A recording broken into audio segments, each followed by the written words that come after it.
Esiet sveicināti mušas klausītāji. Ir janvāris, jauns gads ir sācies. Kā jūs jūtaties? Es ceru, ka labi. Es arī jūs esat izvilkuši plānotājs. Tos pašus, kurus jūs uz atlaidēm nopirkām jau janvāra sākumā. Esat sākuši sazīmēt lietas, ko jūs varēsiet darīt un izdarīt. Esat nopirkuši pusgada abonementu sporta zālē, iestājušies korī un izplānojuši, ka varētu beidzot iestāties arī augstskolā. Starp citu, vai zinājāt, ka lielākoties augstskolas un vispār mūža izglītību štur mēs sievietes. Jā, sievietēm ap 40, tā ir tāda tipiskā lieta, un es to redzu ap savām draudzenēm. Es nezinu, mīļās dāmas, kas klausās, vai ar jums šis notiek, vai ar jūsu draudzenēm šis notiek. Viņas izlēma, ka kaut kā neiet tā karjera un mūžīgi izdomā, ka viņai vajadzētu 3. un 4. maģistra grādu, vai dažreiz bakalaura grādu vēlreiz tajā kodā jaunā zinātnē. Tas man liekas tā interesanti, ka ar vīriešiem viss ir tā kā kārtībā, bet tās sievietes non-stopā tik izglītojas, bet kā saņem mazāk, tā saņem mazāk. Tā interesanti. Jā, bet es starp citu biju izdomājis, ka es varētu kultūras akadēmijā iestāties aktieros. Tad man kāds pateica, ka īstenībā tur neņemot cilvēks, kam ir bērni un darbs. Nezinu, kāds ir jūsu idejas, kur jūs plānojat stāties. Atrakstiet mums sociālajos tīklos, mēs gribam zināt. Es šajā gadā neesmu nolēmis neko tādu radikālu izmainīt savā dzīvē, jo es esmu sapratis, ka jo sīkāk es plānoju, jo mazāks man ir iespējas kaut ko izdarīt. Bet esmu sākusi jau kaut ko darīt. Tā sākšana ir saistīta ar to, ka esmu sākusi rakstīt grāmatu, padomu grāmatu sievietēm, kas sauksies Sievišķība, un tā saucās arī mans īpašais stand-up uzvedums, ar kuru es pavasarī sākušu braukāt pa dažādām Latvijas vietām, kur stāstīšu sievietēm, kā būt sievišķīgākām. Jā, tādi ir manējie plāni. Es ceru, ka man izdosies, es cenšos visiem stāstīt, ka es rakstu grāmatu, lai man būtu tā kā super lielāks kauns, ka es neesmu to izdarījis. Turpinu lasīt sliktas grāmatas, un pēdējā, ko es izlasīju, bija Helmuta Bēķa Svētels, bet tā kā svētulis.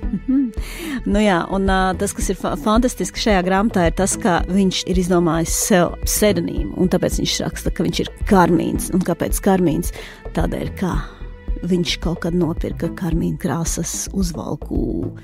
Un man tas likās interesanti, par parasti cilvēki, kuriem ir tas pseidonīms, viņi tā kā neliek gan pseidonīmu, kur neviens nezinu, kur tu esi pats izdomājis, izdodot savu pirmo grāmatu un vārdu uzvārdu. Bet viņš to ir izdarījis, izlasīja ļoti daudz informācijas par šo grāmatu. Un tas ir, ziniet, interesanti, ka kārtējo reizi līdzīgi kā ar filmu Vulgāri mums tiek pasniegts, ka tā kā šis būs kaut kas neredzēts un nedzirdēts. Kaut ko tādu vīrieša perspektīvu neviens Latvijā nebūs redzējis un dzirdējis. Jūs būsiet šokā. Un tad tu lasi un saproti, tā ir tā kā klasiska vīrieša perspektīva, kur viņš ir pīmpis, piselīgs un uzskata, ka visas sievietes ir kucas vai drāžams kucas. Un tu izlasi un domā, kur te bija tā jaunā kaut kāda perspektīva, kaut kā baigi apjucinoši. Bet jā. Šo grāmatu, starp citu, var izlasīt dažās stundās. Tad, ja jums baigi netrigerē tas, ka redaktori un korektori šai grāmatai nav bijis, jo šīs lietas ir ievērojami pārvērtētas. Saprotiet, korektori un redaktori tie ir priekš lošiem. Īsti cilvēki raksta no savas dvēseles un vienkārši fucking izdrukātās grāmatas. Jā, es arī iešu to pašu ceļu, vienkārši kā būs, tā būs. Sarakstīšu, varbūt pat vienkārši izprintēšu mājās un salīmēšu. Paprasīšu bērniem, lai salīmē, jo tagad jau mēs visi paši to darām. Bet, jebkurā gadījumā tātad atgādināsim, par ko mēs vispār šodien runājam, un šodien mēs runājam par mūsu mušas special. Mūsu uzrunāja GO3, jaunā seriāla reitinga grāvēja komanda, ar jautājumu, vai mēs negribam uztaisīt īpašu mušas epizodi par godu šim seriālam. Tad, kad mēs piekritām seriālu, vēl nebijām redzējuši. Tagad viņš jau ir pieejams GO3 platformā.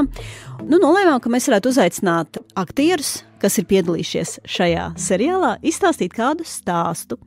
Un arī es aicināju režisoru Ruslanu Fratkinu uz sarunu. Pastāstīšu nedaudz par šo seriālu.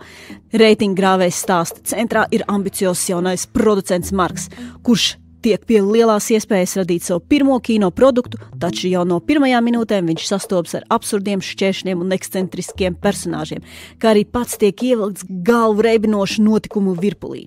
Viņa sapnis par zinātniskās fantastikas seriālu atduras pret televīzijas formātu, budžeta problēmām, industrijas kolēģu nodevību un haosu. Marks gan cenšas neapmulst, apvienojoties ar šķietami bezcerīgu, bet ambiciozu un pieredzējušu komandu, ar ko ir gatavs virzīties uz saviem mērķiem. Režisors intervijās stāsta par to, ka viņš piedāvā Eiropas līmeņa kino. Par to, vai tas ir Eiropas līmeņa kino, protams, jūs varat lemt paši. Man bija diezgan forša saruna ar Ruslanu un ceru, ka jūs arī viņu noklausīsieties, jo parasti mušā tomēr sarunas mēs neliekam, mēs liekam stāstus. Tas bija saistīts ar to, kā šī viena filmēšana bija beigusies, tā viņam bija jādodas uz Daugavpili uz nākamo filmēšanu. Un līdz ar to mums nebija iespējas klātienē satikties. Bet sarunreiz noklausīties pašās beigās. Mums ir 2 stāsti no 2 aktieriem, kuri ir spēlējuši lomas šajā seriālā. No Ilzas Pukīnskas un Jurija Djakonova.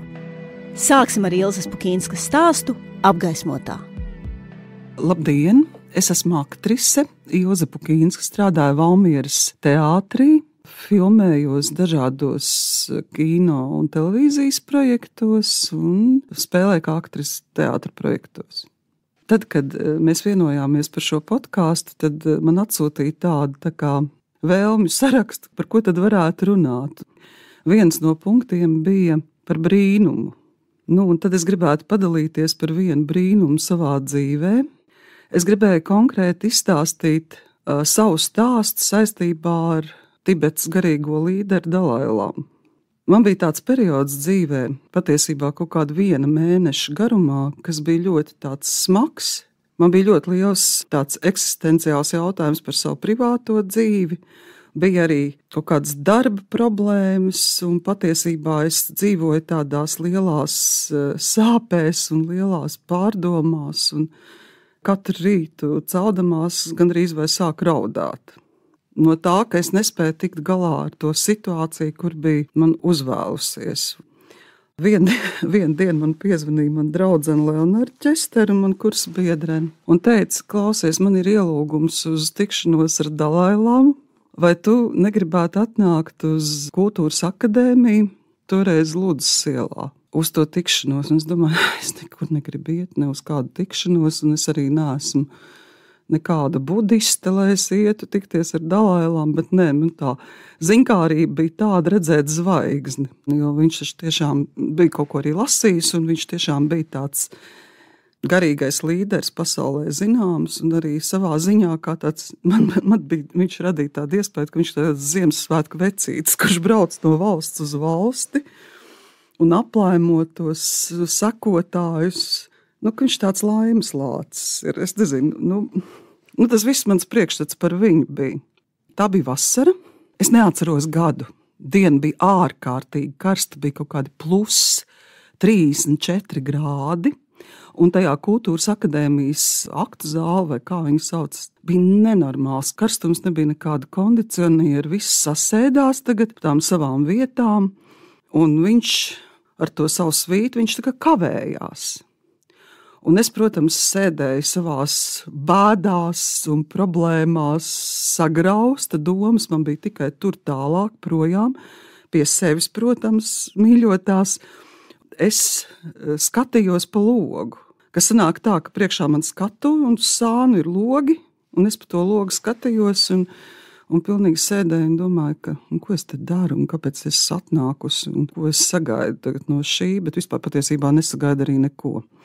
Un tad tā kā sāk tā zāle tā čabēt, viss sāk, kaut kā runāt, jā, nāk. Es turpināju skatīties pa to logu un domāju, nāk, nenāk, man vienalga.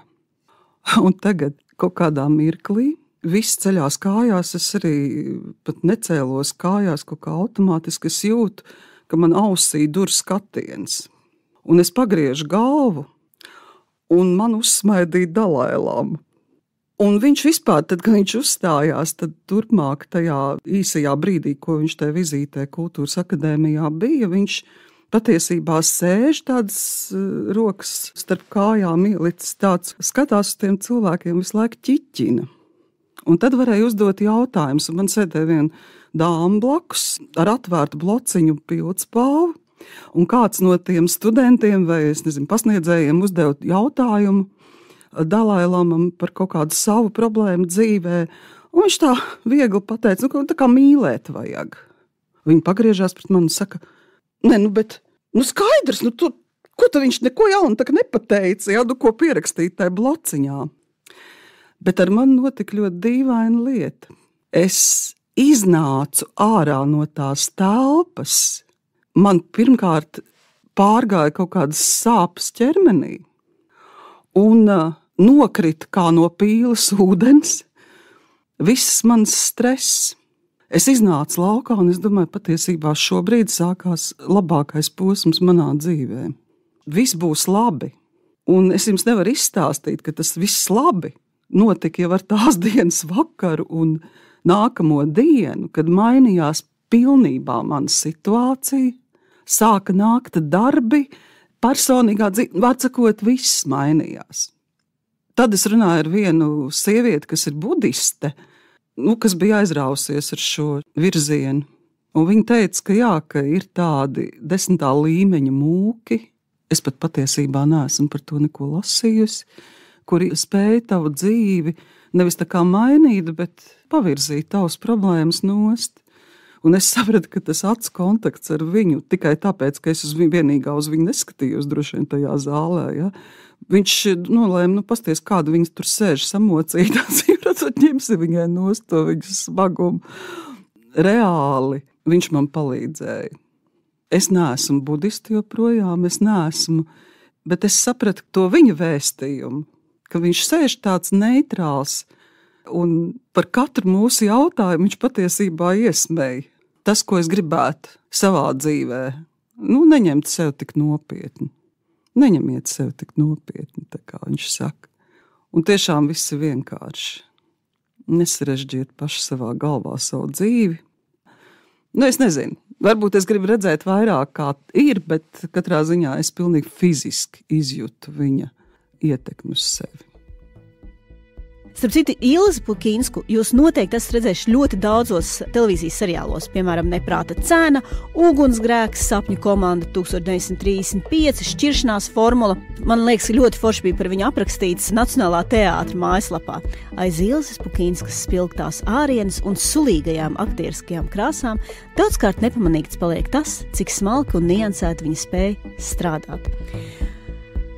Ilze, mēs sajūtām šo te apgaismību un to gaismu, kuru tu izstāstīji savā stāstā. Paldies tev liels un vēlam tev daudz aizraujošu kino un teātra projektu. Mūsu nākamo stāstu stāsta Jurijs Djakonovs, un tas saucas Pēc garīguma. Sveicināti, Jurijs Djakonovs. Mēs gribētu uztaisīt tādu nelielu, tā saucamu intro par tēmu, par kuru es tagad runāšu, jo man nepatīk atkartoties, kaut gan es mēdzu tā darīt. Jo tad, kad sauc uz kaut kādiem podkāstiem, intervijiem un tā, man patīk ļoti runāt par darbu un par kino, par teātri, par kaut kādām profesionālām lietām no vienas puses. No otras puses, jā, es tad sāku atkartoties, to var saprast, jo jebkurš stāsts, kuru mēs esam stāstījuši vairākas reizes, mums padodas vieglāk. Ja tīpaši man, kad tomēr tā valodas barjera kaut kāda zināma mēra ir, un man patīk atkārtot stāstus, nepatīk un patīk vienlaikus. Jūsu gadījumā es gribēju, lai tas ir kaut kāds unikālāks kontents, un man gribēs arī pašam ar sevi pastrādāt un parunāt par lietām, par kuram parasti publiskajā telpā es runāju mazāk vai nerunāju vispār, un tā būs tā saucamā garīga, ezoteriska pasaule. Un nebūs viegli man pašam, tāpēc, kā es jau minēju, tie stāsti nav stāstīti. Man gribētos sevis pētīšanas nolūkos arī pašam sev parādīt, ka man nav tikai tā puse, kā aktierim, režisoram, humoristam, komiķiem, bet ka ir vēl kaut kas, kas ir manas dzīves neatņemama sastāvdaļa, un ko es, tad, kad es domāju par to, kas es esmu, tā ir tā daļa, kuru es nevaru ignorēt. Tāpēc par to mazāk zināmu manas dzīves sastāvdaļu. Es sakšu lielos ātros vilcienos no bērnības, jo man mamma dziedāja baznīcas kori, un es biju gājis uz baznīcu, un pat varu ar sevi lepoties, ka man bija sanācis pareizticīgai klosteri nostāvēt to pilnu mesu, kas ir 3,5 stundas, man bija 6 gadi. Tad nebija mobilie telefoni, jā, nu kas, un internets. Tad, kad tu esi baznīcā, un pareizticīgā baznīca vēl sēdvietas arī nav palielam. Ja ir tur kaut kādos jau omītas gados sēž. Es īsti neatceros, kādas bija manas attiecības ar Dievu tajā mirklī, kad es nostāvēju to vienreiz to vienu pilnu 3,5 stundas, bet es vienkārši zināju, un es vienkārši sapratu, ka tā ir kaut kāda dzīves sastāvdaļa iespējama. Cik ļoti mani tas interesē tajā brīdī. Es domāju, ka jebkuram bērnam daudz labāk, ar lielāku prieku, es labāk kaut kur pa pamestu rūpnīcu skrietu ar draugiem un daudzītos. Jo tur bija 90. Ja nu kas, jā. Pamesta rūpnīca, tas labākais rotaļu laukums.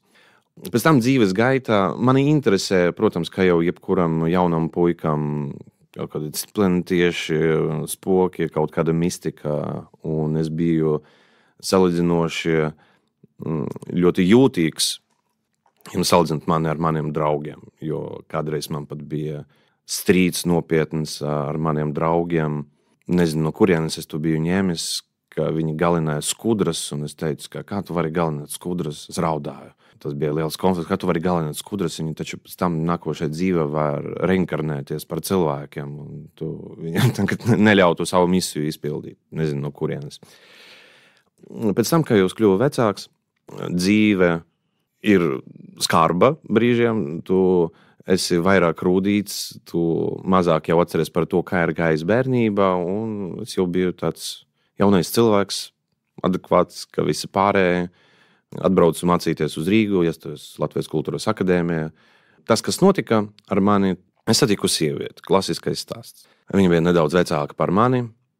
Kino pasaulē tādu tipāžu sauc par Manic Pixie Dream Girl.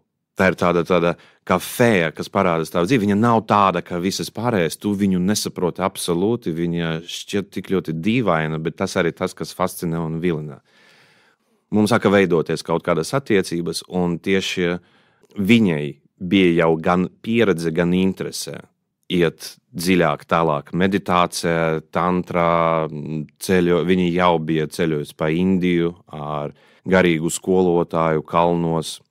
Viņš arī bija tāds džeks ar leģendu, ka viņam bija vēzis, un viņš kalnos kaut kādā ālā nosēdēs pāris mēnešus viens pats, kamēr vēzis nepazūda kaut kādā veidā.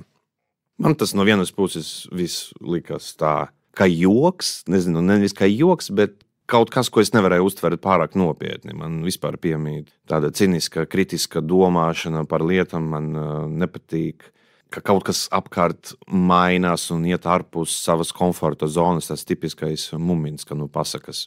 Šeit bija viens faktors, kas bija ļoti spēcīgs šajā kontekstā. Faktors, kas man tieši no komforta zonas palīdzēja iznākt ārā. Es ļoti to sievieti mīlēju. Un mīlestība dod, pat es teiktu, nevis spēku, bet drosmi. Ja kāds ir dzirdējis par tādu provokatīvu personāžu kā Ošo, kuram ir vairākas grāmatas, mēs grāmatas plaukus varam atrast, es esmu saticis viņa audzekņus arī. Tiešām provokatīvs, neviennozīmīgs tēls, bet man neatkarīgi no tā, kā uztver to tēlu, man ļoti patīk citāts viens no viņa. Mīlestībai pretnostatītas ir bailes, nevis naids. Tāpēc, ka naids ir tā pati mīlestība, tikai apgrieztā ar kājām gaisā. Tas bija tas, ko es jau post factum konstatēju savu dzīvi, ka es biju gatavs mēsties visādas avantūras kopā ar šo sievieti, tāpēc, ka es vienkārši mīlēju un uzticējos. Un ja viņa uzskatīja to par kaut ko vērtu, tad es no savas puses domāju, jā, labi, pamēģinām. Kāpēc ne? Kopā ar tevi paskatīsimies, kas tur būs. Man bija svarīgi, kā kopā ar viņu.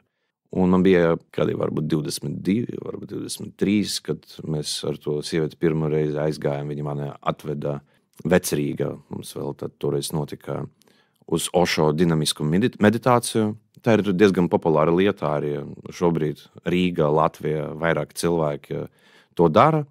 Man priekšstats pirmais bija, es esmu nokļuvis atkal kaut kāda sektā vai psihu cilvēku sabiedrībā, jo tavs pirmais priekšstats ir tas meditācijas, ka visi ārdās, lēkā, kliedz apkārt. Tur ir speciāla sistēma, bet izskaidrot to savam prātam no sākuma ir diezgan sarežģīti. Un man tas pretestības posms bija gana garš. Mēs pāris gadus kaut kur gājām, kaut ko darījām, mēģinājām nodarboties ar kaut kādu tantru. Es nevarēju saprast, kas, ko, kāpēc. Tā kā nav sliktākais veids, kā var pavadīt laiku. Bet, lai notiktu kaut kāda maģija, kaut kas lielāks par vienkārši to, ko mēs darām, kas bija solīts, tā man nebija. Un pamatīgu laiku, es teiktu. Kā arī apkārt cilvēkiem, es nebiju pamanījis, vai grūti bija saprast un identificēt, vai viņi izliekas, ka viņi ir tik garīgi apgaismoti un viņiem tur kaut kāda veida tas palīdzēja. Vai tiešām ir kaut kas tāds, bet nezinu, kā par to pajautāt, lai uzzinātu vairāk. Tas bija vienkārši kaut kas, ko es darīju, un kaut kādā brīdī jau vairs neko negaidīju. Tas bija veids, kā iepazīties ar bez šaubām interesantiem, savdabīgiem cilvēkiem. Tas strādāja kā relaksācija, kā veids, kā var atbrīvot psihi no kaut kādām zemapziņas lietām. Es mēģināju tam visam piešķirt kaut kādu zinātnisku izskaidrojumu, kā jau mūsu prāts mēdz darīt. Tad mēs sākam ceļot uz Indiju, kur viņa jau ir bijusi vairākas reizes. Patiesībā sākot pirmreiz es vispār uz Indiju atbraucu pie viņas, kas arī man kā muminam bija ļoti sarežģīti sagādāt vīzu, atbraukt. Mani, protams, apčakara lidosta uzreiz pirmais 5 minūtes kaut kāds vietējais džeks, kurš paņem $20 no manis, lai parādītu, ka tev ir jāiet turā, tur vienīgas durvis vien bija. Un es domāju, jā, laipni lūgti Indijā, šī tā te būs. Arī tur mūsu mērķis bija pa Indiju maksimāli daudz ceļot.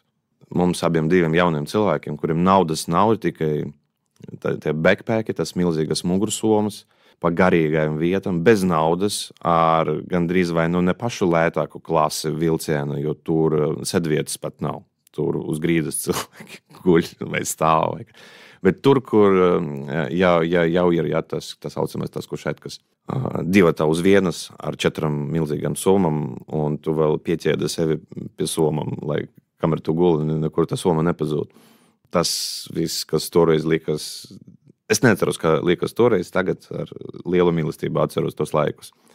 Un, jā, Indijā es biju saskaries ar to, ka tā ir kā cita planēta, apmēram. Ja mēs salīdzinām ar Eiropu, tad Azijā, it īpaši Indijā, tā pieredze bija līdzīga tā kā filmā Avatārs, nokļūst cita realitāte, kuru darbojas pēc citiem principiem. Un tur tas garīgas dzīves ir ļoti daudz.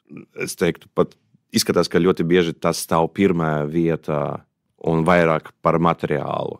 Bet, protams, ja mēs runājam par specifiskām vietām un pilsētām, uz Mumbajam un uz lielām pilsētām, kur viss ir eiropizēts un visur ir McDonald's un Disenes un tā tālāk, protams, tas neatiecās. Bet tur es arī gandrīz vai nepavadīju laiku. Viena brīdi tas bija, ja es nemaldos, 12, kad mēs gaidījām apokalipsi. Ja es nemaldos, tas bija 12. gads. Un viņa teica, ka es gribu sagaidīt pasaules galu Indijā. Notiks vai nenotiks, nav svarīgi, bet esam tur tajā laikā. Viņa bija ļoti pārliecinoša.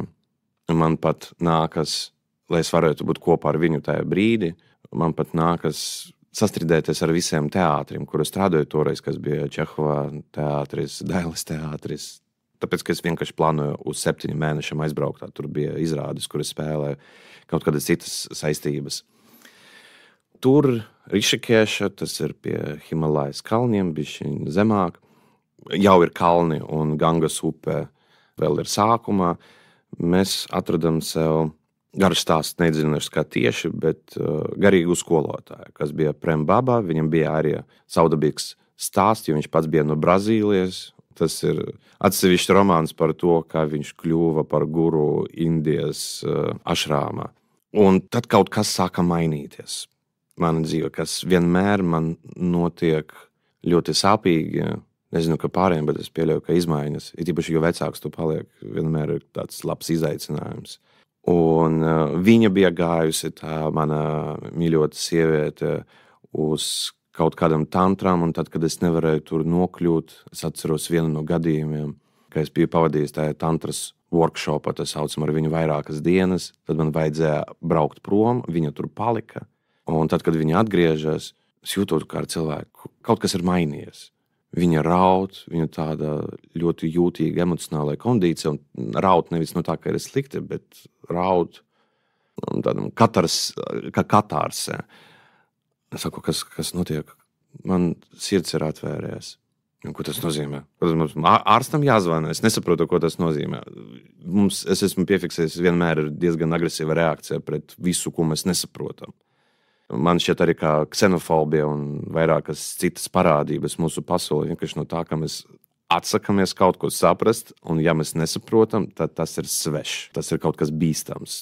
Un notika, vēlreiz atkārtošu, viss kaut kas. Indijā bija vairākas prakses, vairāki retrīti, kāds piemēram 2 nedēļu laiku jūs liela cilvēku grupā esat tur ar uzdevumu un noteikumu, ka neviens ar vienu nerunā, neviens ne uz vienu neskatās, nav pīpēšanas, nav lasīšanas, nav mūzikas, nav saldumu, nav alkohola, nekā nav palielam. Viss, ko tu vari darīt, tas ir ēst, gulēt un ir kaut kādas meditatīvas prakses, kur tev ir jāiet.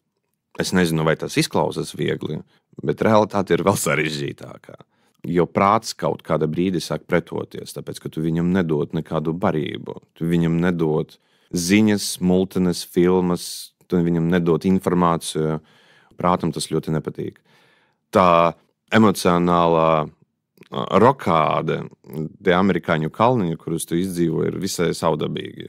Kas var būt dīvaināks par to, ka tu sēdi kaut kur Indijā smuki pie dabas zem koka un mēģini centies meditēt, neskatoties uz to, ka tev nenormāli sāp muguru, jo tu lotusā pilnvērtīgi sēdēt nevari.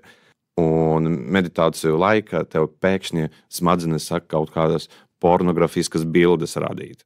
Un tu domā, kāpēc tagad? Lūdzu, es varu pieslēgties.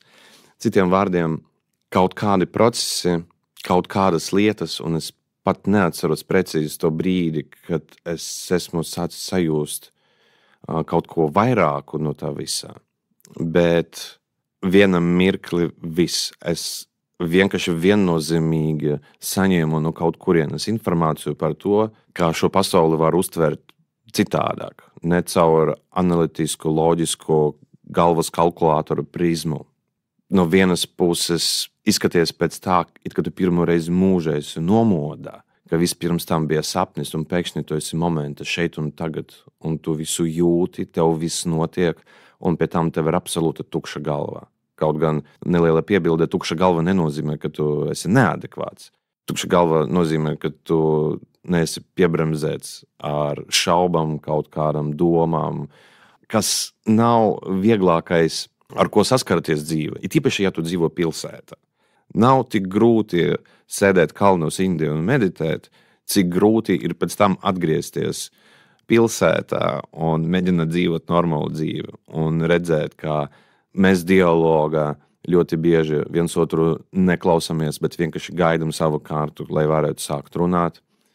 Katrs pārsvarā runā pats ar sevi. Katrs ir līdz zināmai mērai savā kaut kādā iekšējā halucinācijā un paterna, kas visu laiku atkārtojas paplī, viens un tas pats.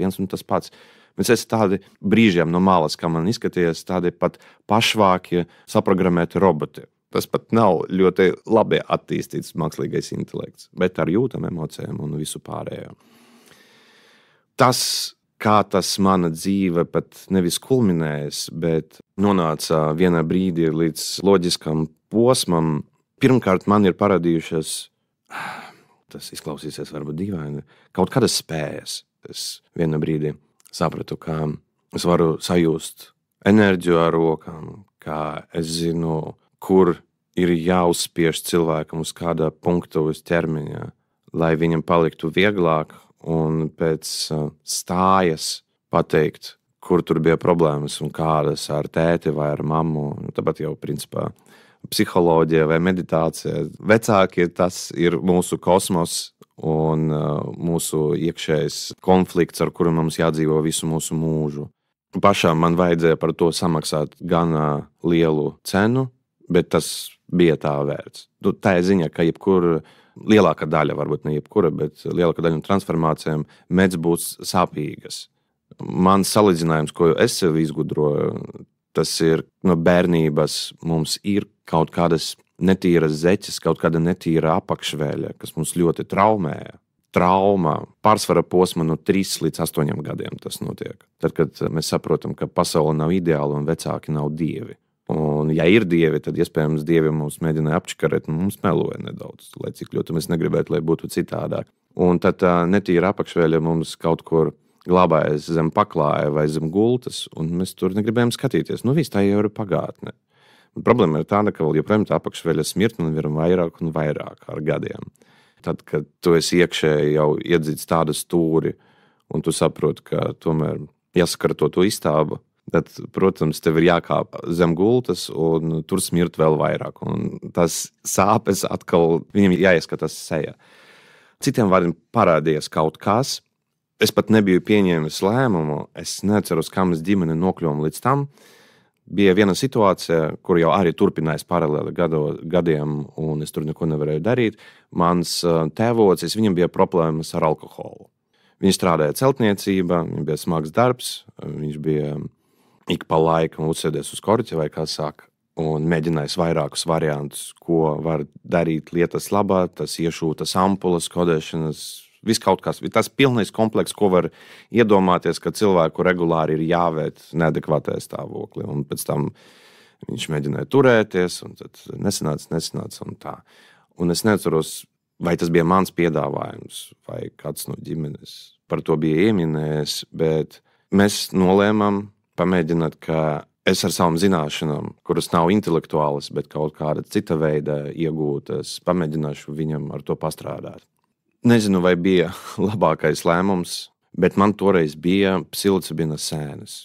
Nav tā, ka man baigi tas bija vajadzīgs, tas bija tas posms, kad viņš ir interesanti, es izpētu pasauli, un teoretiski tos tā saucamus graukītus var pasūtīt un audzēt vienam pašam mājas. Man pat nebija kaut kāda liela plāna, man patika tas process, diezgan interesants, tāds iekšējs botaniskais eksperiments. Plus es eksperimentu ar to, vai var lietam piešķirt kaut kādu dievišķīgāku nozīmi, tāpat līdzīgi kā baznīca, kā es laistoju ar ūdeni no Gangas un lasīju mantras un darīju to visu, jo tas principā ir realitātes programmēšana.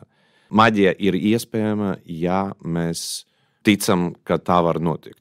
Cilvēkam, kurš netic, kā maģija var notikt, var parādīties džins vai burvis uz ielas un piedāvāt piepildīt visas viņa vēlmes. Cilvēks padomās, tas ir kaut kāds psihopāts. Ja arī ir psihopāts, ir nianses. Es izdomāju ar to tēvoci braukt pie jūras, nakšņošanu, ar teltīm, ar tam psilocibina sēnēm, ar manā guru bildi, un vēl tur kaut ko es tur biju izdomājis. Pirmā jau varianta, ko ir jāņem vērā, man ar tēvoci bija ļoti specifiskas attiecības, viņu pazīstu visu mūžu, bet viņš nav ļoti runātīgs tips, mums nekad paigi daudz nerunājām, nepavadījām laiku kopā. Tur bija kaut kāda zināmā mēra distance.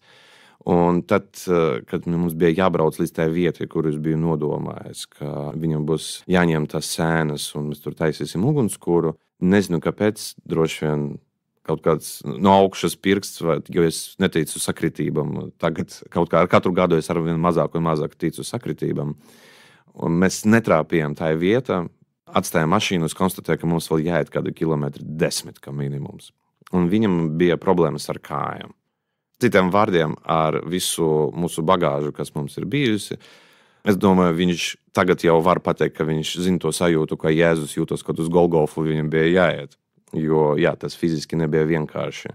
Tikam līdz tai vietai, kur tam visam jānotiek.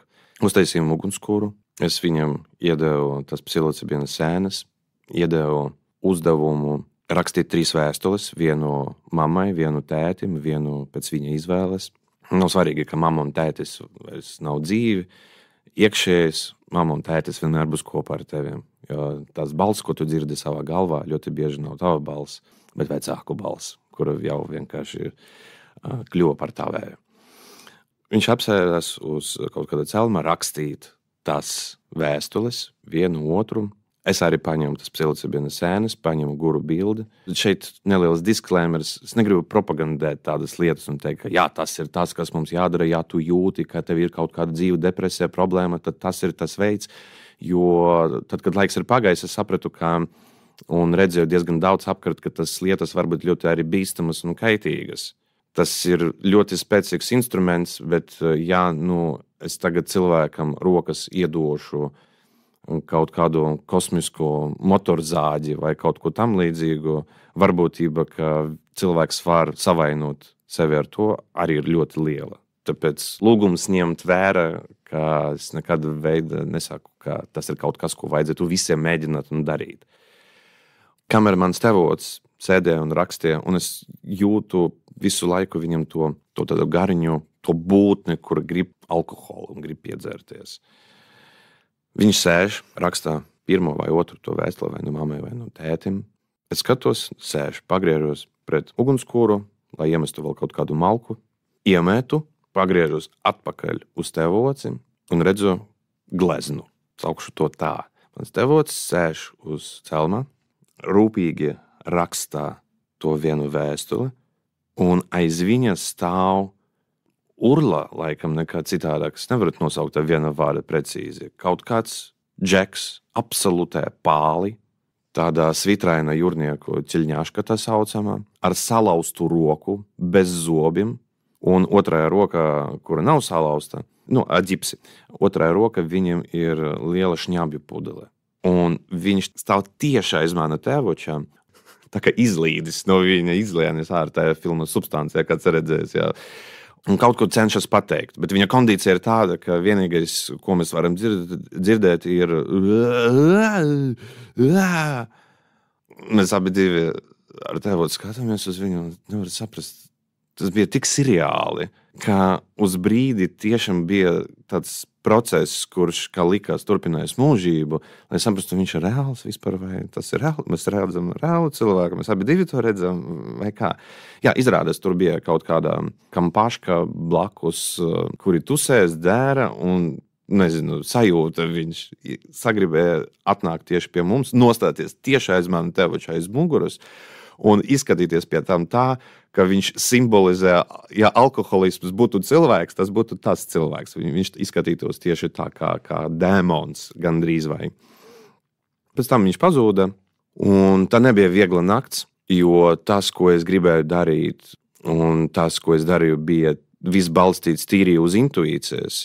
Es priekš sevis esmu konstatējis, ka ļoti bieži tad, kad es tieši cenšos pieslēgt galvu un saprast, ko es daru un kāpēc, vai tiešām tā ir tā lieta, kuru tagad ir jādara, tā superspējas, tā saucamais pazūd. Un nāk tikai tad, ja tev ir pareizi nodoms, pareizi mērķis un vispār pie kaut kādiem apstākļiem, kurus nevienmēr es varu kontrolēt vai izanalizēt. Tevocim, jā, nakts nebija viegla, kamēr viņš skaties visu nakti sēžot ugunskura, es tā sapratu. Paldies Dievam, es neredzēju to, ko viņš redz, bet es sajūtu. Es domāju, viņš bija iekšā Bosha gleznā kāda, kur bija viss kaut kas. Tā mēs ar viņu pavadījām to svarīgu un spēcīgu nakti. Viena piebilde. Nezinu, kāpēc es sapratu procesā. Man atnāca no kaut kurienes informācija, kuru es viņam arī pateicu, ka kamēr viņš strādā tur, kur viņš tagad strādā celtniecība, viņam tā kaita neparies. Tāpēc, ka tas ir divas saistītas lietas. Ja tev ir jāiet uz darbu kā uz bērēm, un tev ir iekšē pretestība, bet tu tomēr ej, tad zemapziņa ar tevi spēlēs visādus trikus. Un tā bija pirmā lieta, ko es viņam pateicu, ka viņš nevar darīt to, ko viņš dara. Ja viņš grib tikt vaļā no alkohola, bija vēl kaut kādas dažas lietas, nemēģināšu tagad izgudrot, tik labi neceros, bet tā bija viena no, ka ir jādara to, kas patīk, jāpraformatē bišķiņ savu domāšanu. Un vēl viena lieta, kas man bija skaidrs, sapratu, ka tas nav vienas nakts jautājums, ka nebūs tā, ka nākošajā diena būs un viss, kā pasakas, viss beigsies. Vēl joprojām nezinu, ko man pašam par to domāt. Vai tur bija mans ieguldījums, vai es palīdzēju, vai traucēju, vai tas kaut ko koordināli mainīja. Bet fakts, ka tāds pēc pusgada viņš pārstāja. Aizgāja no darba, atrada to darbu, kas viņam pašam ļoti patīk, piepildīja savu sapniem, un tagad ir tīrs kā stikliņš. Es pieļauju, ka kaut kāda daļa no tā ir mans iekšējais lepnums, un ka man gribētos ticēt, ka es esmu izdarījis kaut ko patiešām labu un svarīgu šajā pasaulē, jo mana dzīvības grāmata ir, lai cik sāpīgi man nebūtu to atzīst, ir svarīgākas lietas par izklaidi, kino, teātri un pat mākslu. Un iespējams, ka tas bija mans neliels ieguldījums tajā, lai šī pasaule kļūtu nedaudz labāka un cilvēki apkārt, jo pasaule manā uztverē sastāv no cilvēkiem apkārt. Lai cik paradoksāli tas nebūtu, pagāja gadi, un tad, kad es pats kļuvu vecāks un kļuvu kaut kāda stresa situācijā, es sapratu, ka man pašām parādījušies sarežģītākās, teiksim, tā attiecības ar alkoholu. Es domāju, kā tā es varu toreiz palīdzēt. Un tagad man pašam ir depresija, un es pats labprāt gremdētu savu stresu alkoholu. Domājoties, un tad padomāju, ko tad nevar būt, kā ārsts kādam operē salauztu kāju un pēc tam pats salauž kāju. Arī tā dzīve var gadīties. Dzīve ir sarežģīta. Es vēl būdams dvīņi pēc horoskopa, kas nevisai palīdz, jo es visu laiku dzīvoju tādā dubultā bipolārajā pasaulē, kur viena daļa no mani saka kaut ko vienu, un otra vēlas kaut ko citu. Tā es līdz šai dienai vēl cenšos atrast to balansi starp prāta pasauli skeptisku, ironisku, humoristisku realitāti un vienkārši praktisku dzīve urbanistiskajā pilsētā un kaut ko vairāk par to sevis meklēšanu, klusumu, cilvēcību, jo tas, ko es esmu sapratis, ka pa lielam mēs visi esam ļoti līdzīgi un vienādi. Mēs visi gribam būt novērtēti, redzēti, mīlēti. Mēs visi gaidām to viens no otrā un domājam, ja es dabūšu, ja man iedos to visu, ko es gribēju, tad arī iedošu. Iedodiet man lūdzu, tad es iedošu jums. Un tad visa mūsu pasaule ir viens milzīgs tāds bērnu dārs, kad mēs gaidām viens no otra, vai iebriežamies arī cita grāvi, kur mēs gribam iedot otram, vai viņš grib vai negrib to mīlestību un palīdzību un tā tālāk, un to balansu atrast ir ļoti grūti. Mans secinājums būtu citāts no Hamleta, kuru es neatceros precīzi tulkojumu, bet tas bija tas, ko Hamlets saka savam draugam Horācio, ka ir daudz kas šajā pasaulē, par ko pat nav sapņojuši mūsu gudrinieki. Ņemiet to vērā. Lūdzu. Paldies. Paldies, Jurij! Mums tāda diezgan ezotēriska epizode sanāk, vai ne? Vai arī jūs to jūtat? Jā, starp citu, Jurijs Djakonovs 2011. gadā ir iegūst Spēlmaņa nakts žūrijas speciālu balvu par izrādi Heda. Viņu jūs varat redzēt arī tādos seriālos kā Padomju džinsi, Viņas melo labāk un filmās Svingeri, Saki jā un nu jau bēdīgi slavenajā Anna Lol.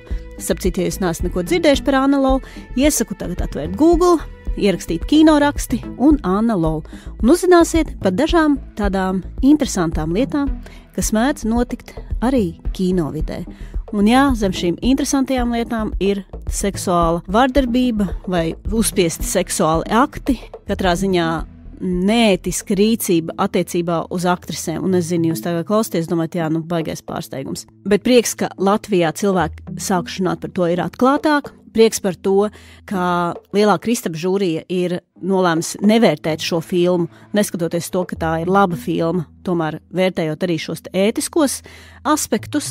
Liels prieks, ka mums ir kinoraksti, kas tiešām drosmīgi un ar regularitāti un ļoti kvalitatīvi veids ne tikai šo te recenzēšanas darbu, bet arī rakstot par to, kas notiek kino industrijā.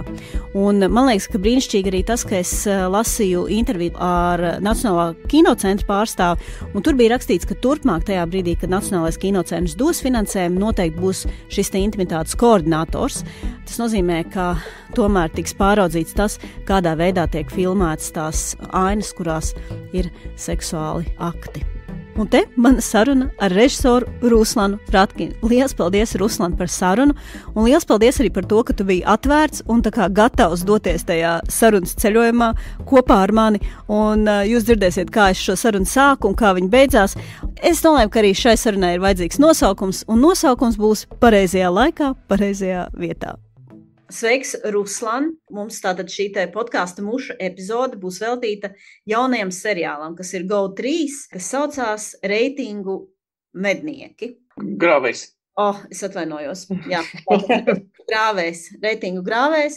Bet kāpēc ne mednieki? Vai šis nebūtu labāk? Varētu būt, bet vispār sākumā mēs vienmēr, kad domājam par nosaukumu kaut kādam seriālam, mēs to domājam angliski, un angliski ļoti labi mums patika Rating Race. Tas arī iet uz rat race, žurku. Tāpēc, ka principā seriāls ir par kino industriju, par TV industriju, par to, kā cilvēki, kuri mīl kino, taisa kino, un es esmu profesija jau, 10 vai 12 gadus, un tas ir tāds bišķiņ žurku cīņas visu laiku, gan par naudu, gan par kontentu, gan par komandu, gan par lokācijām, par visu. Tā kā, jā, reitingu grāvējs. Tas ir tiešais tulkojums no Rating Race, gandrīz. Man liekas, arī pat nosaukumu, tas ir liels joks. Seriāls, kuru mēs uzreiz nosaucam par reitingu grāvējiem, kurš varētu arī nedabūt nekādu labu reitingu, bet jā. Ok, tātad tu 12 gadus esi kino industrijā, vai tu esi jaunais daudzsološais vai vecais nesološais? Es ceru, ka es esmu jauns daudzsološs, bet tas ir, protams, subjektīvi, nezinu. Es zinu, ka diezgan grūti vispār būt režisoram un arī Latvijā un pasaules mērogā. Dēļ tā, ka diezgan maz mums šeit ir visāds tur iespējas kaut ko taisīt, to, ko mēs gribam taisīt, un, protams, naudas dēļ. Un režisors vienmēr grib uztaisīt, viņam ir kaut kāda tur fantastiska ideja, un viņš zina, kā to nofilmēt. Un to atnāc pie producents, un viņš saka, jā, ļoti krūti viss, bet klausies, nav naudas, tāpēc mēs visu nofilmēsim vienu lokāciju, labi? Nebūs lidmašīnas tur, un tā tālāk. Tā kā mēs visu laiku cīnāmies par to. No vienas puses tas arī ir labi, tāpēc, ka kādreiz būs projekts, es ļoti ceru, ar naudu, un tad tu varēsi darīt to, ko tu gribi, bet ja tu vari uztaisīt kaut ko labu vai normālu un bez naudām, tad, kad tev būs naudas, tad vispār nebūs nekādas problēmas. Jā, bet kur tu tagad pašlaik atrodies, no kurienes mēs sazinamies? Es esmu Rīgā, tu esi kaut kādā viesnīcā, jā? Es esmu viesnīcas numurā Daugavpilī, un rīt man sākās jaunā seriāls filmēšana, pirmā filmēšanas diena. Aha, un cik tev ir paredzēts filmēšanas dienas? Tagad būs 16, un bišķiņ tur B-units pafilmēs kaut kāds tur establishingi, un viss tas. Bet kā tev bija? Tagad ļoti daudzi režisori darbojas bez mazliet tikai tajos GO3 un Tetam, un viņus pat tajā lielajā Kristapā dažreiz nepamana. Ir tāds filmas, kas darbojas tikai tajā formātā. Kā ir ar tevi, un varbūt kāpēc tas tā notiek, kā tev šķiet? Kāpēc tā notiek ar citiem režisoriem, kuri strādā ar GO3 un TET? Tāpēc, ka tur viņiem maksā algu. Un Latvija ir ļoti daudz visādi režisoru, operātori, vispār kino cilvēkus. Viņus ir daudz. Mums ir kultūras kapitāla fonds, paldies viņiem, viņi dod naudu. 20 cilvēki pretendē uz 2 vai 3 iespējām dabūt naudu. 3 dabūs, 17 sēdēs mājās. Vai viņi grib sēdēt mājās? Nē, viņi grib filmēt. Tad viņi pičo, kaut ko izgudro, mēģina filmēt, strādāt, ražot. Un viņi iet uz GO3 un TET, kur piedāvā tādu iespēju. Paldies viņiem. Ir taču uzskats, ka mākslinieki viņi jau tās lietas, saproti, dara tādēļ, ka viņi tā jūt un viņi nevar bez tās mākslas dzīvot. Varbūt nevajag maksāt māksliniekiem, es par to domāju. Varbūt to vajag atstāt cilvēkiem, kam ir bagāti vecāki, kam ir bagāti vīri un sievas, un viņi forši tā liegi darīs tādu skaistu mākslu. No manas pieredzes viskaistāko mākslu dara tie cilvēki, kuri nekas nav, kuri mēģina visiem kaut ko pierādīt. Un man liekas, tas ir pats galvenais kino. Jā, tev viss ir, kāpēc tu filmē, par ko tu runās. Vispār nav starpība, ko tu dari, vai tu dari kaut kādu art house, vai tādu māksliniecisko savu kino personību, vai tu taisi kaut kādu jautru kontentu priekš visiem. Tāpēc, ka gan tas ir māksla, vienkārši cita formā. Kā tu domā, nekad nedabūs Kristapu? Tas nekas. Jā, kur ir tavs Kristaps, Ruslan? Ar ko tu vispār nodarbojies savā dzīvē? Māma nesaka, Ruslan. Citiem Kristaps ir, kur tavējais? Tētis man pateica, kad man bija kaut kad tur, es biju universitātē un mācījos tur 1 gadu, pēc tam man bija savu rokgrupu un es aizbraucu uz Eiropas tūru. Un es pateicu, ka, tētis, es paņemšu tur akademisko. Un viņš pateica, ja tu neatgriezīsies no tūra un neaizies atpakaļ uz universitāti, es paņemšu tavu gitāru un nositīšu ap sienu, un tu vairs nekad nespēlēsi muziku un sēdēsi un mācīsies. Saka, ok, fine. Vot. Bet, diemžēl, es nepabeidzu to universitāti, tāpēc, ka saku strādāt kino. Un pēc tam man aicina uz to universitāti un pateikt, uztaisīt lekciju. Tā kā, jā, mans Kristaps ir vienkārši... Akadēmijā? Nē, tas bija Riseba. Nezinu, mans Kristaps ir auditorija. Ja auditorija patīk, ja auditorija saka, jā, krūti, mums patīk, mēs gribam, viņi raksta, tur būs vai 2. sezona, vai klausies, mēs tāds afigenis joks, vai TikTok, vai kaut kāds izgriezums. Man liekas, tas ir svarīgāk nekā kaut Kristaps. Protams, es būtu nenormāli priecīgs, ja es dabūtu. Protams, ko mēs šeit nemelosim, bet es nedomāju, ka tas ir tik svarīgi. Ja mēs tagad paskatāmies, diezgan liela dažādība ir tajā kino vidē pēdējā laikā, ceļš seriālu jomā. Kas tev liekas reāli krūts, kur tu skaties un domā, bļāviens, kā man šitā ideja neienāca prātā? Man nav tā, ka es skatos kaut ko un saku, ka, žēl, ka es to neizdomāju vai nenofilmēju, bet jā, patiešām ar katru gadu mēs taisam vēl labāk un labāk un labāk un padomju džinsi, protams, ar tik lielu budžetu, vesturisku, ar ļoti labu aktieru ansambli. Man liekas ļoti krūti, pants iespīlī. Protams, Neloktie viesi vienmēr taisa kvalitatīvas un krūtas lietas. Un es ļoti ceru, ka kādreiz arī mēs būsim tā rindā kopā ar viņiem. Labi, pastāsti, tu rakstīji gan scenāriju, gan esi režisors, tā kā, lai, ietaupītu naudu, jā? Jā, būtu krūti, lai ietaupītu naudu, bet nē. Bet vienkārši vai nesamaksātu scenāristam? Nē, es rakstu gan Tejas laiku scenāriju, gan reitingreisu scenāriju, un man vienmēr patīk filmēt par kaut ko es pats zinu, un Tejas laiks tas bija par jaunu rokgrupu, man bija tā pieredze, man ir ļoti daudz draugu, kuram ir vēl vairāk pieredzes. Un reitingreiss ir par mūsu, kopā ar manu kolēģi, kurš ir kreatīvais producents Vadims Saikovskis, par mūsu pieredzi kino jomā. Nezinu, man kaut kā ļoti patīk rakstīt arī, un pēc tam man ir vieglāk to filmēt, ja es to pats esmu uzrakstījis, es jau, kad rakstu, saprotu, kur es varu un kā, zinot mūsu budžetu un mūsu kaut kāds tur iespējas, es uzreiz nekad neuzrakstīšu kaut ko tādu, lai pēc tam ar asaram acīs griezt nost. Tā kā man liekas, tas bišķi palīdz. Un, tā kā mums bija ar Tejas laiku, es tur uzrakstīju interjers, līdmašīnu, un tad sūta mūsu producentu, un viņš man atsūta atpakaļ, tu esi stulbs. Kāda līdmašīna, kur mēs dabūsim līdmašīnu? Saku, Daugavpilī, mēs dabūsim līdmašīnu. Saku, starp citu, jā, varētu būt. Un jā, Tejas laika ir tā aina, kur roka muziķi lido no Liepājas uz Rīgu, lai paspētu uz koncertu. Un lēc ar izpletniem no līdmašīnas. Tā kā jā. Un kāda ir tā seriāla premisa, kas tur notiek, pastāsti? Jauns producents, kurš tikko pabeidza Risebu, iet uz vienu no galvenajiem TV kanāliem Latvijā. Mēs to nosaucam par TV2. Un saka, ka viņam ir ģeniāla ideja, viņš grib nofilmēt jaunu flagmanu seriālu. Un, protams, viņam saka, ka, diemžēl, visi vietas ir aizņemtas. Pēc tam, uzreiz, kad viņam ir parunas, viens no producentiem atnāca uz kabinetu, kamēr viņam ir tas parunas, un saka, ka es 10 gadus strādāju uz tevim, saka viņa priekšniekam. Bet pirmo reizi dzīvo paprasīja 10% plus savai algai. Un tu man saki, nē, tad paši filmēt savu sūdu un aiziet prom. Un tad priekšnieks saka, ka Marks, tas sauc mūsu galveno varoni, mums atbrīvojas vakants, laipni lūgts TV2. Un no tās moments, tā, ka viņu tas stāsts, kur viņam iedeva naudu, viņš to, protams, veiksmīgi papis, un tagad viņam ir 0, un par to 0 vajag nofilmēt viskrūtāko Latvijas seriālu. Viņam ir ģeniāla ideja, seriāls ir par pirmo latvieti kosmosā, kuram ir bīstama misija lidot uz Marsu, lai izglābtu cilvēks.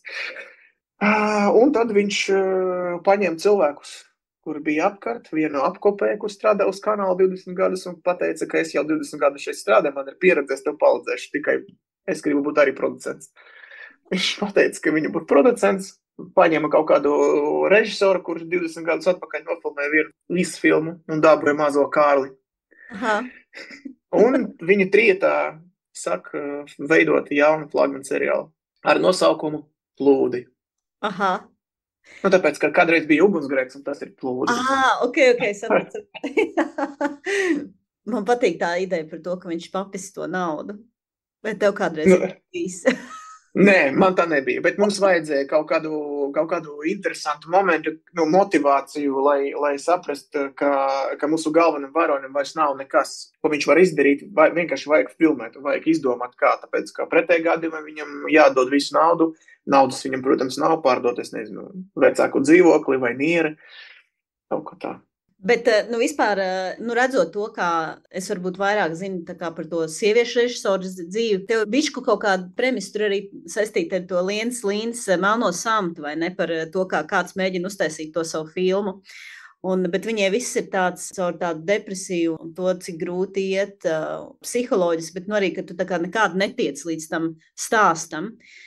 Bet tu skaties sieviešu kino, ir jau tas, zin kā, vēl pirms 10 gadiem bija pilnīgi normāla lieta, ko teica, ka tā kā, tur sievietēm nesanāk, viņas tur, tā kā tas viss ir garlaicīgi, tā ir kaut kāda dīvaina sieviešu perspektīva, kas vispār ne uz vienu neatiecas.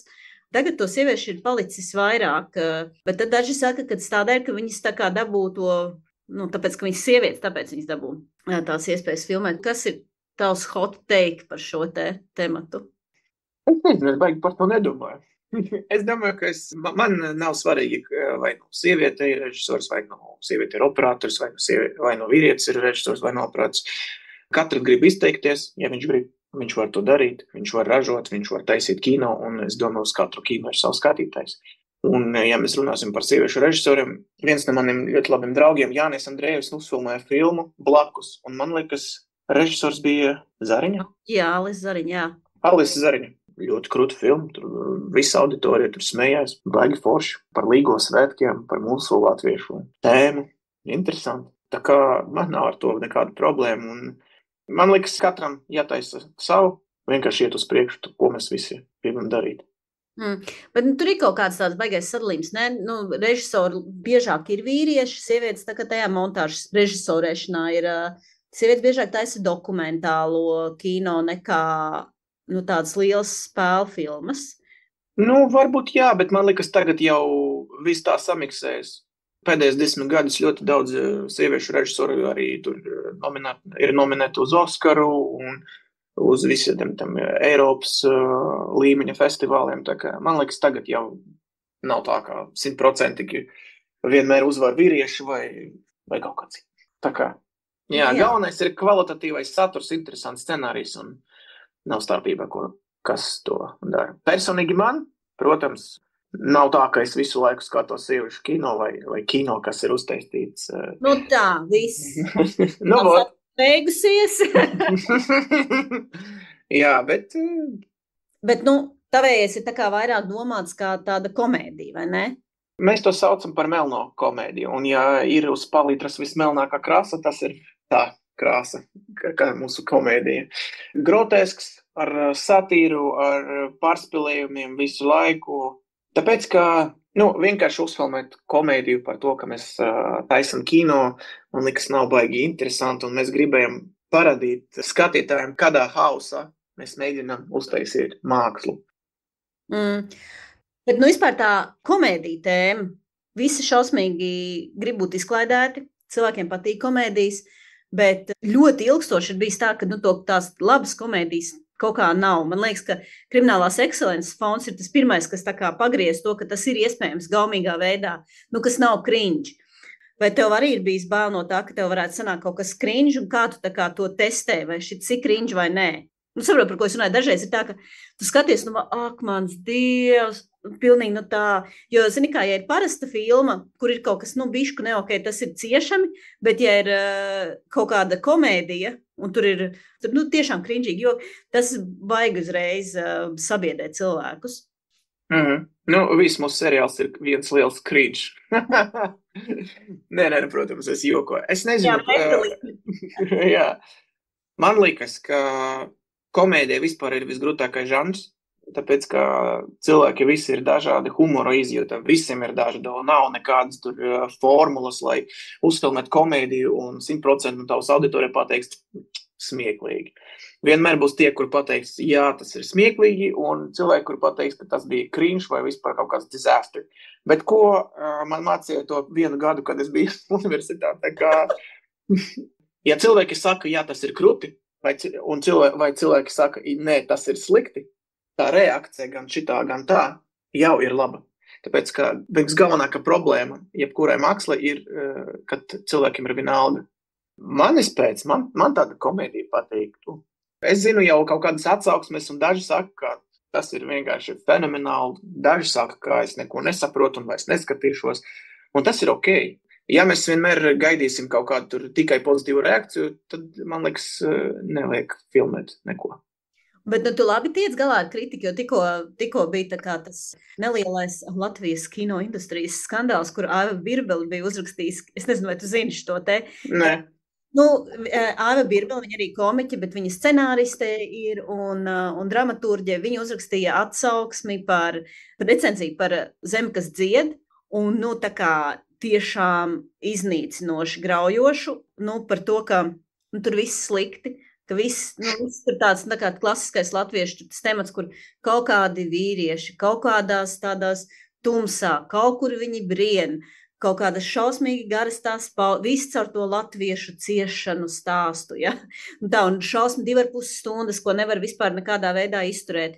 Un tā kā tas moto it kā ir mūsu ceļš tur uz gaismu, un tad viņi saka, tā kā vienīgā gaisma, par ko viņi laikam runāja, bija tas brīdis, kad ieslēdzās pēc filmas gaismas. Tā. Un viņi ir kruta raksta, tā kā ļoti, ļoti tā smeķīgi.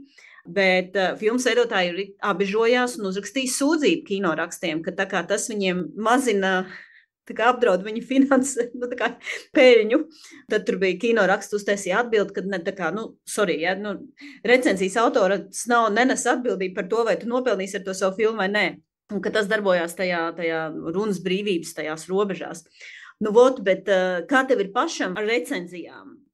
Vai tev ir bijušas tādas, kur tev tomēr sirsniņa sāp, vai tu esi tā kā baigais alfa vīries, tā kā stāvi tam pāri un vispār tu pat nelasi? Nē, es tagad pateikšu, protams, ka esmu alfa vīrietis, man vispār nekas nekaitina, bet pēc tam atnākšu, izslēgšu gaismu savu dzīvokli un raudāšu 2 stundas. Protams, Protams, ka vienmēr jebkurā slikta recenzija vai kad cilvēki pateiks, ka tas ir slikti vai viņam nepatīk, protams, es to jūtu un man, protams, gribētu, lai mūsu produkts vai mūsu māksla vai mūsu filma, mūsu seriāls patiktu visiem, bet ar galvu es sapratu, ka tas nav iespējams. Protams, man sirds man saka, ka visiem patīks, bet tas ideāli pasauli. Klausies, kā ir ar internetu komentāriem, jo tie dažreiz arī, tie jau ir visiznīcinošākie, ja, jo tur cilvēkiem vispār nav nekādās robežās sev jāiet, tur tev draugi sūta, klausies, Rusam, šito redzēja, tev tur par pilnīgu pīmpi nosauca. Vai bija tādi, bet uz pozitīvo. Aha. Ar negatīvu nesūtīja, laikam mēģināja man bišķiņ pasaudzēt. Jā, bet, Klau, tātad tu gadu nomācījies universitātē. Kā tu tiki tajā industrijā iekšā? Nevajag tā kā tur izglītību kaut kā neprasa, tā kā, vai dokumenti par atki? Nē, protams, ka vajag mācīties, un es mācos katru dienu uz filmēšanas laukumu. Katrs mans jauns projekts ir kaut kāds, 10% plus pie manas kaut kādas pieredzes, un kino, protams, jāzina kaut kādu bāzi, tas ir ļoti svarīgi. Bet es personīgi uzskatu, un tas ir mans subjektīvs viedoklis, ka tikai uz filmēšanas laukumu tu vari saprast, kā tas strādā, tas mikroorganisms ar nosaukumu kino laukums. Un es strādāju kaut kādā veikalā un pārdevu šņabi un ziedus. Un man baigi, nepatika tas. Kas tas par veikalu, par tācās šņabis un ziedi, ja? Jā, gandrīz tāds bija uzdevums. Nē, tas bija Mankarsālā. Es biju tu, es zinu. Jā, kur vēl varētu būt tas veikals. Veikals, šņabis un ziedi, tur es katru vakaru. Man izjuka mana rokgrupa, tāpēc, ka dalībnieki aizbrauca pa citiem valstīm, un es biju strupceļi, nezināju, ko darīt tālāk, un teicis man palīdzēja atrast darbu, pie viņus tur kaut kādiem draugiem, es biju pārdevējs kaut kādu pusgadu, un es biju sēdēju pie kases un domāju, ko es pie vēlna vispār daru tagad. Un tad es sapratu, ka vajag kaut ko pamainīt bišķi. Un tad bija kaut kāds piedāvājums viena amerikāņu projekta castinga par asistentu. Un es aizgāju tur, un no tā brīdi saku kapt īt pa kapnītim uz augšu castinga asistents, 3. AD, 2. AD, 1. AD, režisors. Es tagad māju ar galvu taidu, kā es zinātu, kas ir ID, bet... 3. AD tas ir assistant director, kurš nodarbojas ar masovku. Aha. Otrā plāna aktieri, viņš tur režisē visus tos masu skatu ainas. 2. AD, second assistant director, viņš nodarbojas ar aktieri, ved viņus uz grīmu, tur uz vēl kaut ko administrē visu.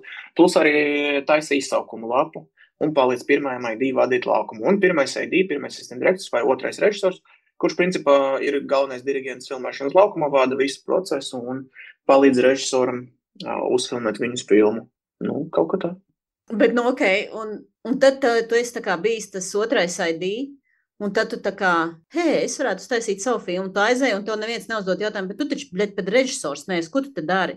Nav tā? Ar manu pirmo filmu mēs vispār nofilmējam ar vienu no labākiem draugiem, ar manu operatoru, kuru mēs filmēsim tagad šo seriālu. Covid laikos mēs paņemam no rentāla kameru, paņemam 2 aktierus, aizbraucam uz Liepu, uz mežu un nofilmējam kaut kādu filmu, tādu īsenu. Un tad man piezvanīja Vadims Zajkovski, producents, un pateica, klausies, mēs tagad attīstam vienu seriālu par roka mūziķiem. Tu taču biji roka mūziķis. Varbūt tu mums var bišķiņ palīdzēt ar scenāriju. Ne uzrakstīt scenāriju, bet aizbraukt uz tikšanas un pateikt mūsu scenāristam, par ko viņam rakstīt. Es pateicu, jā, ok, es piebraukšu. Es piebraucu. Viņi tur sēd un kaut ko tur raksta, mēs domājam par to, un par to es saku, ok. Es sēdēju 2 stundas un domāju, ko viņi vispār runā. Tas vispār ir kaut kāds, nezinu, sviest. Aizbraucu mājās un pa vienu nakti ar kompi uzrakstīju tēzes, par 1. epizodu pilotu. Kas jābūt 1. epizodu, par ko ir un katru ainu. Un tad no rīta piezvanīju Vadimam un pateicu, davai sarunā man tikšanos gan ar viņu, gan ar Reiks no Olām. Viņš bija galveno lomu atveidotais Arvis Reiks. Es jums pastāstīšu par savu vīziju. Viņa ok. Es aizbraucu. Pastāstīju viņu, klausies, varbūt tu vari mums uzrakstīt scenāriju. Es saku, es jums varu uzrakstīt scenāriju, bet es to nezināju vēl, tas bija vienkārši tāds hot. Es jums varu uzrakstīt scenāriju, bet es gribu kļūt par seriālu režisoru. Aha. Jā, un viņam, principā, gandrīz nebija iespējas man pateikt, ne, tāpēc, ka viņam bija vajadzīgs scenārijs. Es uzrakstīju scenāriju, kļuvu par režisoru, nofilmēju seriālu, un no tā brīža dabūju savu kreditu kā seriālu režisors, un no tā brīža vairs neviens nevar uzdot jautājumus. Un pēc tam 2. dienā, pēc tam tu zvanīji tēti un teici, tēti, starp citu. Labi, ka es tomēr biju tajā rupā. Jā. Starp citu, tagad es sapratu, ka jā, protams. Vai ne? Šis ir krūts stāsts.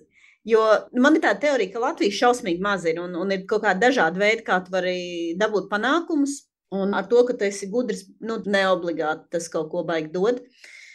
Viena lieta ir tā kā būt tomēr ar tiem slavenajiem bagātiem vecākiem, tas riktīgi palīdz. Tas nav slikts dīls vai vīru vai sievu. Bet ja tā nav, tad tu vari to kompensēt ar to, ka tu esi tāds, kas var iepazīties ar cilvēkiem un kam ir daudz čomu vai čomeņu. Un ka tu tur tā kā var sadīlot lietas, ka visi nonāk tajā situācijā, kur tad, kad domā, man te tāda ideja, ka varētu tur seriālu, bet man tas čoms Ruslans ir. Ja tu nonāc līdz tam, ka kāds par tevi atcerās kaut kādos šādos nozīmīgos brīžos, tad tas viss sajiet kopā. Bet ja tev nav ne tās privilēģijas un tādu augstu līmeņu kontaktu, ne tās spējas networkot, es nezinu, kā lai to nosauc, tad īsti baigi grūti ir, man liekas. Jā, ja tu kaut ko gribi izdarīt, man liekas, vajag par to cīnīties visu laiku. Pretējā gadījumā, nezinu, sēdēsi savu dzīvokli un domās par to, kā būtu krūti kaut ko nofilmēt. Un tā arī viss beigsies. Protams, vajag iet, vajag mēģināt, vajag pičoties, vajag rakstīt. Bet kāds tu vispār pats par sevi esi cilvēks? Tu esi tā kā vairāk baigi paškritisks, kur tev liekas, šitas sūdīgi, šito vajadzēja labāk, un tad tu sevi šausti? Vai tu drīzāk esi tāds, kas tā kā pastāst, domā, ir ok, ir normāli, nācam tālāk? Laikam otrs, bet nedēļ tā, ka es esmu baigi pārliecināts par sevi, bet tāpēc, ka es sapratu, kādi ir spēles noteikumi. Ja tev ir tāds budžets, tāds dienu skaits, tādas lokācijas, tāda komanda. Vienkārši, ko tu vari izdarīt, ir uztaisīt savu darbu uz 100%. No visa tā izvilkt maksimumu. Un jā, es to varu izdarīt, tad, kad es skatos uz gala procesu un redzu, jā, šeit ir bišķiņ sūdīgi, šeit ir bišķiņ sūdīgi. Bet es zinu, ka tajā momentā, kad mēs to darījam, mēs izdarām to uz 100%. Tad es saku, ok, krūtāk vēl mēs to nevarētu izdarīt. Bet vai tev ir bail no tā, ka tu paliksi vecāks un nebūs vairs jaunais daudzsološais? Tā kā šitas jaunais krūtais režisors, te tādas krūtas jaunas lietas dara, bet tu būsi tas 40 plus, es nezinu, cik tev 35? 32. 32. Izties vecāks. Nē, joks, es nezinu. Man pilnīgi zooms uzreiz atslēdzās. Nē, protams, tur ir šitas te baigi interesanti ar vecumu, man liekas, ka ir kaut kāds 40, ir kaut kāds tāda robežšķirtne, vai 35, man liekas, kad tev vajag izskatīties pārāk jauns, nedrīkst izskatīties, tad neviens tev nav uztver nopietni, bet pārāk vecam arī nevajadzētu būt, jo tad tu vairs neesi daudz sološs. Tā, un vai cool. Jā. Nav bišķi no šitā bail. Es domāju, ka pēdējos 2 gadus man nebija laika par to padomāt. Tāpēc, ka mēs visu laiku kaut ko filmējam un mācam uz priekšu, un ir tāds bišķiņ crazy, tāds skrējiens. Bija pirmizrāde Rating Race, bija gandrīz pilna zāle, tur cilvēki aplaudēja, smējas ļoti krūti. Un es pat nespēju izbaudīt to pirmizrādi, tāpēc, ka ar galvu es jau biju Daugavpilī un domāju par to, mums vajag sagatavot vēl šitas lokācijas, vēl tie aktieri nav nokastingoti, vēl vajag uztaisīt kastingu, klausies vēl šotlistu. Tas ir bišķiņ crazy, bet, protams, man tas patīk, ja man tas nepatīk, kāpēc es to daru. Un runājot par vecumu un par to daudzsološu un jaunu, man ir tāds dzīves moto.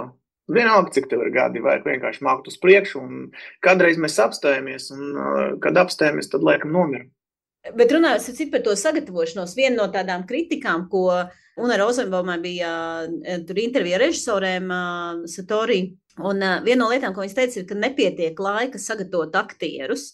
Arī tagad, sarunājot viņus uz mušu, baigi grūti, jo tā kā viens ir beidzies, viņi jau skrien uz nākamo. Un ka tiešām ceļš tie, kas teātra aktieri, viņi tā kā pabeidzas filmēšanu, 4 no rīta viņi brauc uz Rīgu vai vienalga uz kaut kurien tālāk teātrī filmēties, jau uz teātra izrādi. Ko tu par šo domā, vai tas ir tāds izaicinājums, ko tu arī redzi? Es ļoti mīlu mūsu aktierus, bet mums vienmēr ir problēma ar viņiem. Tāpēc, ka mēs nevaram filmēt tajā datumā, viņam ir izrādē. Mēs nevaram filmēt tajā datumā, viņam ir mēģinājums. Come on, kad mēs varam filmēt viņus vasarā? 1 mēnesi, tev ir 30 dienas, un visi Latvijas filmētāji pa tiem 30 dienām cīnās par tiem aktieriem, lai dabūtu viņus uz sjomku. Un tas ir crazy. Protams, es sapratu, viņi ir štātā aktieri, un jā, bet mums nav tie aktieri, kur nav štātā kaut kāda teātrī. Ļoti forši ar tevi parunāties, un es ceru, ka tev izdosies arī jaunais seriāls. Noskatīšos arī to, atrakstīšu, ko es domāju. Bet uzreiz pateikšu, ka tas ir diezgan hard. Jokas zem josta? Zem jostas vietas, jā. Zem jostas vietas joki. Jā, šitas baigi interesanti. Es tā fiks tev pateikšu, ar stand-up arī ir tā, ka cilvēki Latvijā saka, melni joki, mums patīk melni joki. Cilvēkiem ritī, viņi nevar handlot melnus jokus. Es esmu tā sapratusi. Un it sevišķi, man liekas, tad, ja džeki saka, ja vīrieši saka melnus joks, viņi var, gan tur kaku, dibanu, pimpju joki, it's fine. Jau vien tas, ka es pasaku pimpis, viss tā kā, vai sieviete varēja šo izdarīt, tā kā manas dievs. Jā, un mēs saskaramies ar to gan ar Tējas laiku, gan ar Rating Race, tāpēc kā stilistika, mēs gribējām tādu pamēģināt jautru, asu, nebaigi maigu kontentu uztaisīt. Un, protams, ir tāds, ka latvieši, viņi ir tāds bišķiņ, es nevaru pareizi varbūt pateikt, tāds puritāniski, Jā, puritāniski, jā. Puritāniski, bišķiņ tā, labāk par to mēs nejokosim, tam par māmām nejokosim, tur vēl par zem jostas joks, vēl par nāvi, bet gan ar Tējas laiku mēs runājam par jauniešiem rock mūziķiem, un es tur biju. Ja viņi pēc katras 3. vārdu saka, sorry, tā ir dzīve. Cilvēki pavada uz filmēšanas laukumu 12 stundas, 13, 14, tas ir gandrīz, 100% no viņa dzīves. Viņi tur ēd, viņi tur mīlēs, viņi tur, izaudzē bērnus, un tā ir dzīve. Jā, protams, tas ir bišķiņ too much, bet ja mēs negribam too much, mēs varam vienmēr paskatīties kaut kādu bišķiņ maigāku seriālu. Ļoti fantastisks ir Ugunsgrēks. Vai vācu Šturmderlībe uzreiz pēc rīta panorāmas? Ko, mīļie, speciālā epizode ir galā. Es ceru, šis jūs būs motivējis un iedvesmojis noskatīties GO3 seriālu Reitingu grāvējs, uzzināt nedaudz vairāk par to, kādēļ šis seriāls ir tapis un kāds ir bijis režisora Ruslana Fratkina ceļojums, lai viņš kļūtu par režisoru. Sekojiet mums sociālajos tīklos. Jau pavisam drīz būs pavasars, un mēs atsāksim ierakstīt podcastu Muša klātienē, dažādos pasākumos, tā kā sekojiet mums līdzi. Un noteikti, ja jūs klausāties, un ja jums patīk, iešērojiet, ielaikojiet, atsūtiet mums komentāru un pasakiet, ko jūs par šo visu domājat. Bet kamēr jūs par šo visu domājat, tikmēr sūtu jums bučiņas no sevis, Džēmas Sudrabs un pārējiem podkāsta veidotājiem. Mārtas Herts, Agats Mežuls, Anetes Valainas, Ānas Katrīnas Elmes un Linarda Ronkas. Atā!